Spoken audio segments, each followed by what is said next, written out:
एक दिन शाम का समय, प्रदोष का दिन, प्रदोष काल, भगवान देव अधिदेव महादेव माँ जगतजननी पार्वती जी के साथ में भ्रमण पर। देखिए, अगर प्रदोष का व्रत नहीं कर सकते, प्रदोष के दिन आप व्रत नहीं कर सकते, मान लो आपसे भूखा नहीं रहा जाए, प्रदोष का व्रत नहीं कर सकते, प्रदोष के दिन आप भूखे नहीं रह सकते, मंदिर भी नहीं जा सकते, दिया भी नहीं लगा सकते, तो शिव महापुराण की कथा कहती है कि प्रदोष के दिन, प्रदोष काल में अपने ही दरवाजे के पास देवाधिदेव महादेव का स्मरण कर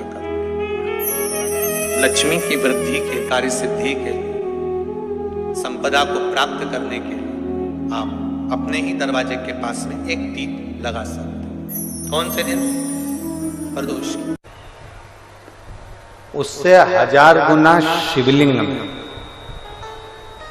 बल की प्राप्ति होती है।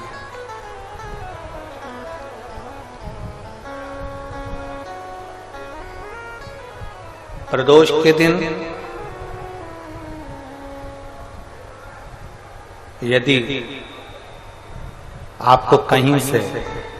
शमी पत्र मिल जाए,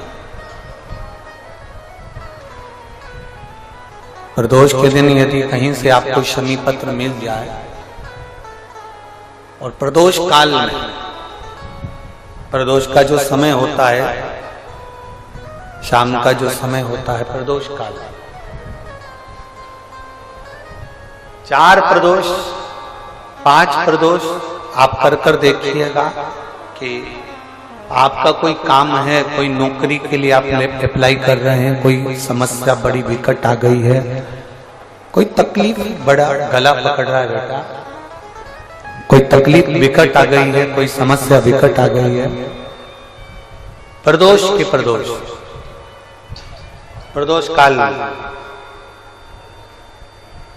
अगर एक शमी पत्र भी आप घर के शिवलिंग को, अब ये करने के लिए आपको मंदिर के शिवलिंग नहीं जाना, अपने घर में जो शिवलिंग, चाहे वो स्फटिक का हो, पारद का हो, कंकर शंकर का हो, लकड़ी का हो, जो शिवलिंग तुम्हारे घर में, कांच का हो, चाहे वो नर्मदा के कंकर का हो, नर्मदेश्वर हो, पाषाण का हो, जो शिवलिंग, चांदी का हो, सोने का हो, तांबे का हो, पीतल का हो, जो शिवलिंग तुम्हारे,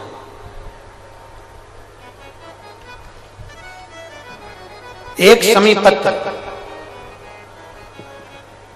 यदि आप भगवान शंकर के शिवलिंग पर समर्पित कर रहे हो और उस शमी पत्र को उठाकर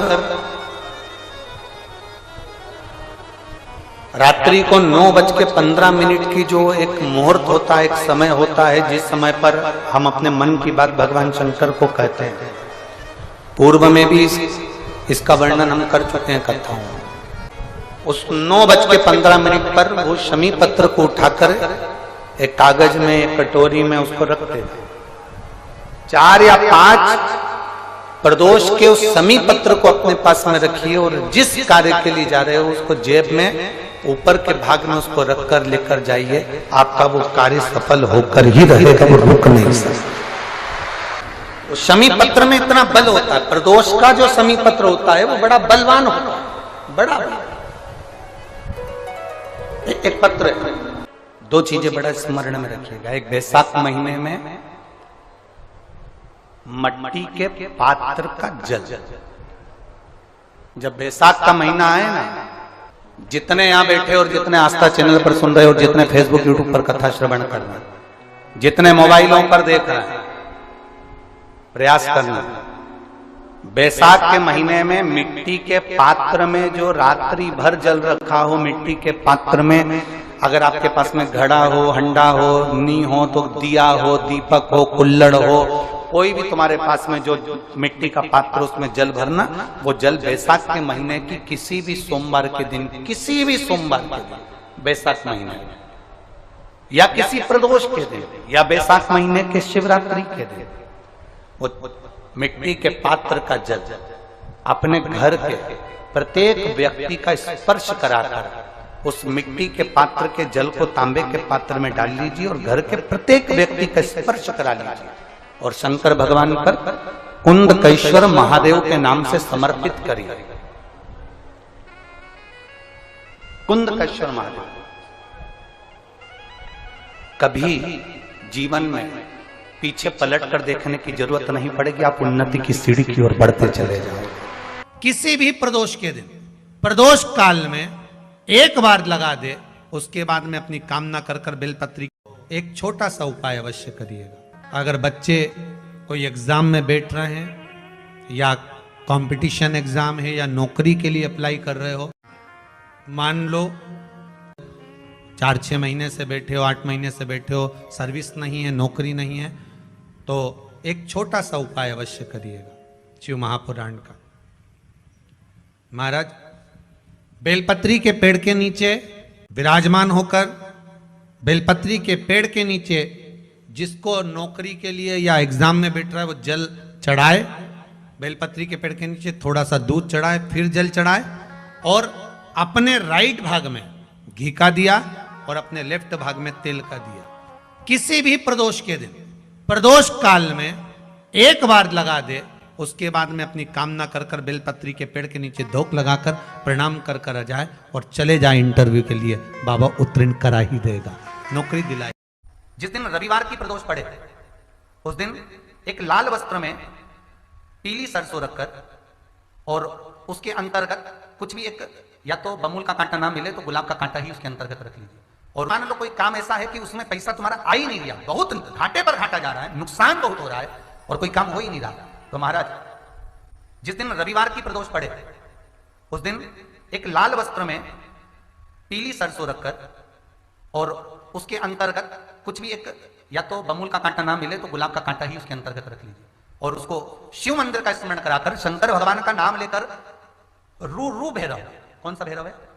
उसकी भी कथा भी आने वाली है। ये दारुक नाम के राक्षस का संहार करने के लिए जब माता अवतार लेगी तब शंकर भगवान बच्चे का रूप रखकर रोएंगे, तो शिव जी का एक नाम होगा रू भैरव। ये भैरव कहां पर रहता है तो कहा ये शमशान में रहता है। कहां रहता है ये भैरव? शंकर का जो एक अवतार है रू भैरव, ये भैरव अवतार शमशान में रहता है। तो इस भैरव का काम क्या है तो कहा शमशान में, शमशान की जो अग्नि होती है भले की लकड़ी रहे, भले उसमें कोई पदार्थ डाले ना डाले,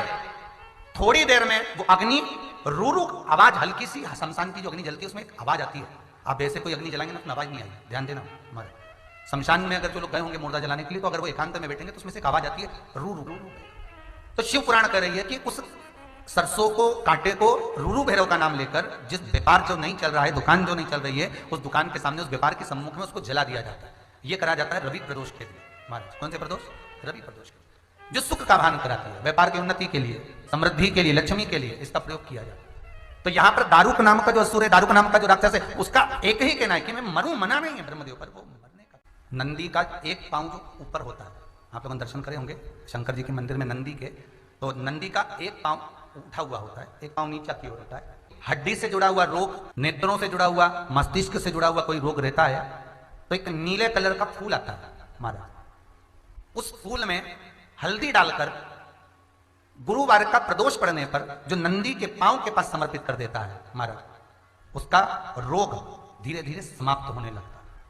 लिंग पुराण कहती है कि नंदीश्वर भगवान के सामने जो पुष्प समर्पित करा जाता है उसको, ये तो लिखा था स्कंद पुराण और शिव पुराण, लिंग पुराण कहती है जो फूल आपने समर्पित करा उसको लाकर पानी की बाल्टी में डालकर आप स्नान भी कर सकते हो, उससे भी हड्डी के जितने रोग होते हैं उसमें आराम लगने लगता है। जैसे कहीं शरीर नहीं चल रहा, हाथ झुन्न पड़ रहा है, हाथ काम नहीं कर रहा, हाथ में झुंझुनी आ रही है, कंपन आ रहा है, जैसे मान लो कोई काम, चाहे वो शनिचरी प्रदोष हो, चाहे रविवार की हो, सोमवार की हो, मंगल की हो, बुधवार की हो, गुरुवार की हो, शुक्रवार की हो, शनिवार की हो, कोई भी वार की हो, प्रदोष, प्रदोष काल में शाम का समय सूर्य डूब रहा हो, बस डूबा ही हो, और उस समय पर केवल 3 दिन ऐसे रहेंगे, 3 बार ऐसे रहेंगे, 3 तिथियां ऐसी रहेंगी, 3 समय ऐसा रहेगा जिस समय पर तेरे द्वारा निर्मित शूल को भी शिव धारण करेगा और जगत का कल्याण करेगा। 3 दिन, 3 तिथियां, 3 बार, 3 नक्षत्र, 3 घड़ी, 3 पल।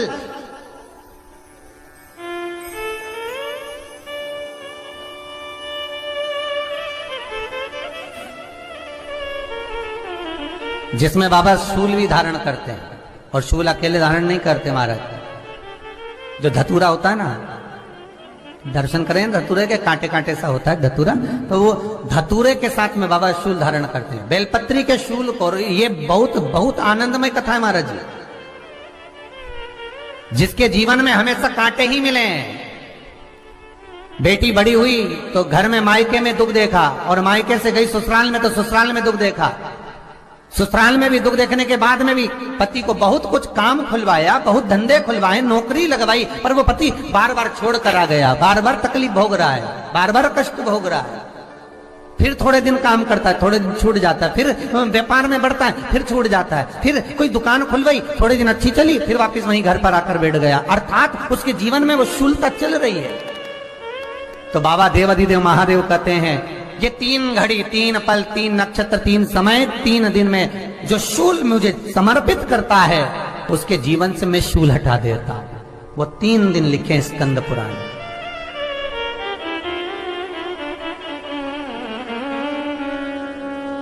महाराज, बैसाख महीने में जो प्रदोष आती है, बैसाख के महीने में बहुत ध्यान से सुनना भाई, जो अपनी जिंदगी से बहुत तंग आ गए हो, परेशान हो गए हो, कष्टमय जीवन जी रहे हो, बहुत दुखी हो गए हो, उनके लिए ये स्कंद पुराण का चरित्र फिर मिले ना मिले, आप प्रेम से सुन लो भाव से। पहला, बैसाख महीने की प्रदोष, चाहे वो शनिचरी प्रदोष हो, चाहे रविवार की हो, सोमवार की हो, मंगल की हो, बुधवार की हो, गुरुवार की हो, शुक्रवार की हो, शनिवार की हो, कोई भी वार की हो, पर बैसाख महीने की प्रदोष, प्रदोष काल में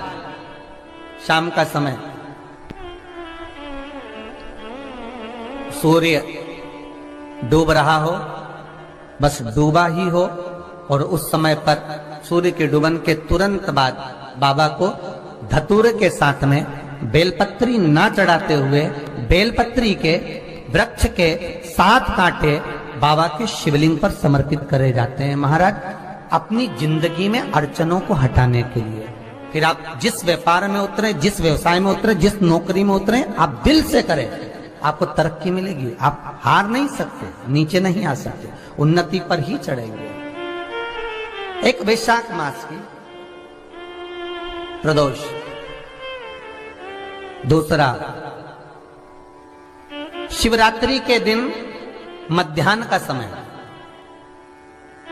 महाराज, जो बड़ी शिवरात्रि होती है माघ की, बड़ी शिवरात्रि के अंतर्गत मध्याह्न का समय, दोपहर के ठीक 12 बजे, चाहे फिर वो कोई भी दिन हो महाराज, शिवरात्रि जिस दिन पड़ रही हो,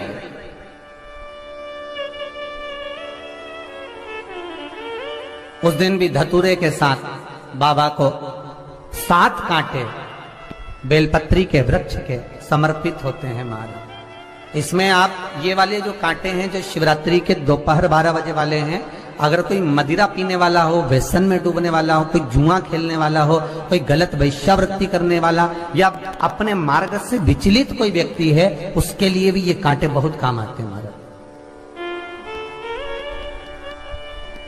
दूसरा, पार्वती, तेरे द्वारा तेरे नयन अश्रु से जो प्रगटा हुआ बेल का वृक्ष है, द्वितीय शूल मैं वहां धारण करता हूं, तृतीय शूल, तीसरा शूल जो वर्णन करा गया महाराज, भगवान श्रावण के महीने में, श्रावण के महीने में जो भी दूसरा सोमवार पड़े, जो भी पड़े, श्रावण के महीने का दूसरा सोमवार, आप सबको पहले भी श्रावण के महीने में जो कथा कही उसका व्याख्यान वर्णन करा कि श्रावण का महीने का महत्व क्या है, वो भी आपको ऑनलाइन कथा में आप लोग सुन चुके हैं, लाइव कथा में श्रावण का पूरा महत्व बताया था कि श्रावण के महीने में शंकर भगवान को पूरा लेखा जोखा का भार प्रदान किया गया था। दूसरा सोमवार, श्रावण के महीने का जो दूसरा सोमवार होता है, उस दूसरे सोमवार में रात्रि के समय पर, अर्थात शास्त्र अब घड़ी और पल का स्मरण करेंगे तो रात्रि के बजेंगे 10 से 12 बजे महाराज, 10 से 12 के बीच में धतूरे के साथ बाबा को शूल समर्पित होता है महाराज। ये भी हमारी बाधाओं को, हमारी तकलीफों को, व्यापार व्यवसाय के लिए, नौकरी सर्विस के लिए, बहुत सारे एग्जाम में आप बैठ लिए, गवर्नमेंट एग्जाम के लिए बैठ लिए, नहीं हो रहा, ये 3 बार मेरे शंकर को बेलपत्री के वृक्ष के शूल समर्पित होते हैं, उसका आनंद पाना। मेरी जीजियों, 2 चीजें बड़ा स्मरण में रखिएगा। एक बैसाख महीने में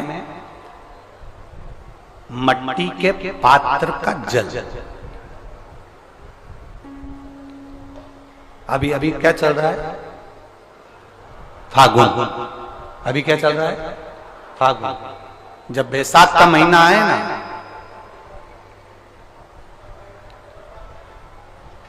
जितने यहां बैठे और जितने आस्था चैनल पर सुन